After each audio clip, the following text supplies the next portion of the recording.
Hello, Keller Williams agents and guests. Another niblet from Denny Grimes and Molly D'Amato. Hey, listen, a little plug.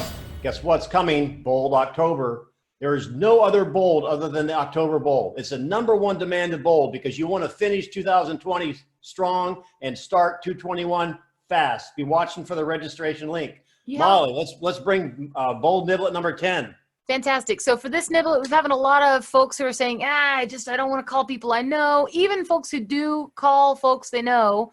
Guilty. I've done it. We end up getting in these 15, 20-minute conversations. We've got 3 hours for lead generation or 2 hours or whatever it is. And we end up using a big chunk of the time having just a visit rather than a lead generation or relationship building conversation with a purpose. So Denny and I are just going to show you kind of a great example. Today, I'm going to utilize a past client script to have a short, succinct conversation. As a matter of fact, we're going to use this fun little tool that you can use in your own lead generation activities. This here's called a timer, folks. And I'm going to time our conversation as if we are actually on the phone. And I'm going to show y'all what happens when you utilize what we've learned in the system and model of the forward conversation, a script you already know, and a purpose of the call to get through a great connected call, building a relationship, and not wimping out and not asking for business, and get through that call in just a few short minutes. So listen up, whether you've done this a million times or this is your first one, this is a great review for how to have a great conversation. For anyone who's also using references, I am going to be pulling from, I know you can't see that, trust me, this is from the Bold Scripts book, and this is the past client script. And again, I have internalized this, so I will be loosely following our past client script, which, just so you know, always have them in front of you, because you're not always looking at them. You can always look down and reference while you're on the phone. All right, so. Just point of clarification, you're talking about when you're on the phone, you don't take your script book with you on the appointment, do you? Great point of clarification. No, and thank you, Denny. Practice, practice, practice. Or as my Portuguese teacher says, praticar, praticar, praticar. All right, Denny, ring, ring. Hello. Hey, is this Denny? Yes, it is. Denny, it is your real estate agent, Molly D'Amato, giving you a quick call. How are you doing today? Well, Molly, how are you? I haven't talked to you in a while. I know, it's been a minute. I just wanted to call. I've got a couple reasons for my call. Number one, I wanted to just check in with you and Kristen, see how you're doing. And number two, I have a favor to ask. So first things first, how are you?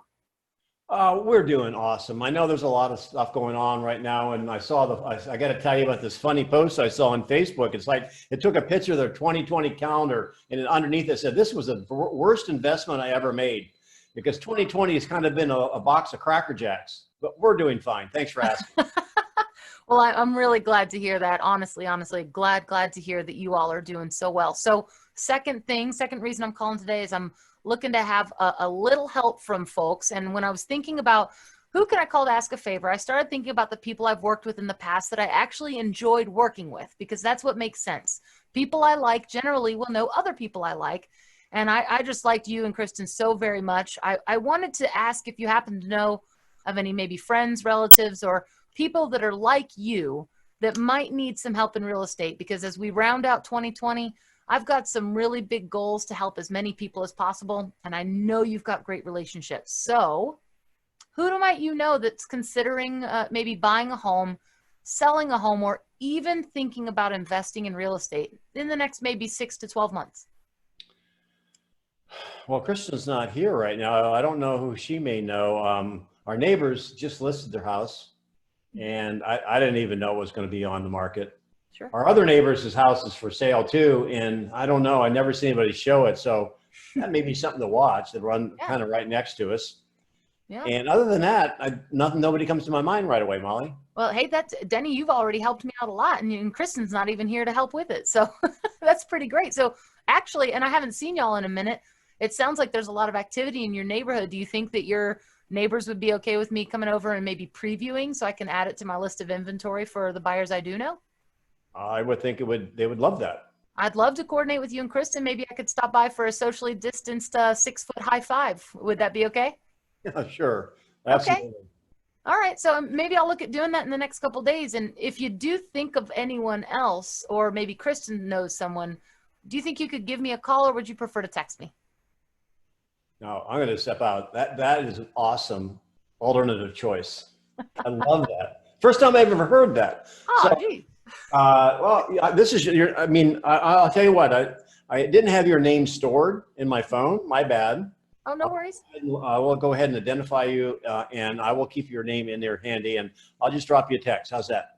Yeah, Denny, that means the world. And like I said, again, I just want to reiterate, I enjoyed working with you and Kristen so very much that if you ever think of someone else that I can help the way I helped you, especially if they're as nice as y'all, please don't hesitate to call. I like the mean ones too, though. So holler anytime.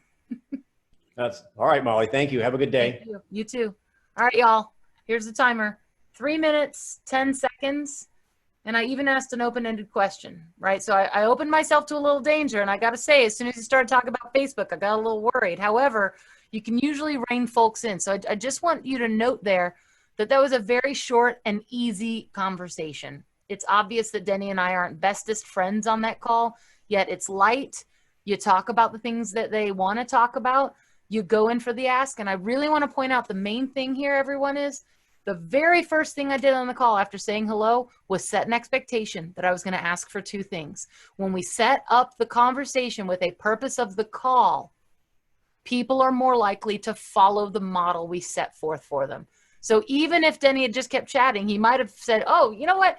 You said you had 2 reasons you were going to ask me a favor. What's that favor? And that helps move people through. So Molly, sometimes we get the talkers on the other end.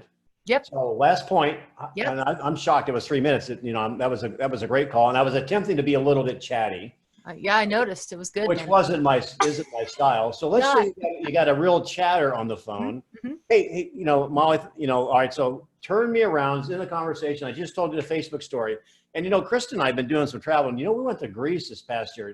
Do you mind if I tell you about the vacation we had? Oh my gosh, Denny, I would love nothing more than to hear about this vacation. That said, I do have another couple of things that I've got to get to, and I don't want to rush you because I want to hear. In fact, I'd love to see the pictures. So let's do this. Why don't I ask you for this little favor, and then I'll repay the favor by bringing over maybe a bottle of wine or something. We could chit chat, and you can show me the pictures of Greece another time. How would that be? Nice diversion. And one last point, generally the chatters won't ask for permission. They'll just start talking, right? That's true. In which case, actually, we've got a second, Denny, since we did so quick. Why don't you do that? Just be chatting, and we'll go straight into that, and you can see kind of that approach. Well, I told the Facebook story, and you know, we had a bucket list thing this year. We went to Greece. We had like a 19-day cruise on this awesome cruise ship. We had a fabulous couple. This guy's a doctor in France. Denny, did you say you went on a cruise to Greece? Yes. Oh my gosh, Denny, I got to tell you, that is a story that I'm definitely going to want to hear. And I'm just afraid right now with the couple minutes I have that I won't be able to hear all the great details. So would it be okay? I'm just going to fill you in on my little favor. And then could we arrange a time where I could give you a call back and chat with you for 15 or 30 minutes so I can get the good stuff? Would that be okay? Yeah, that's awesome. You know what? How did she take control of the conversation, you guys? I know some of us sit on the other end and we're going, yes, yes, yes. However, we're waiting for the opportunity to break in. No, they're on a filibuster. They ain't happening, right? She took control by asking a question. Nice job. Well, thanks. That's what niblets are for. So everybody enjoy this niblet, review these, and we'll see you next time.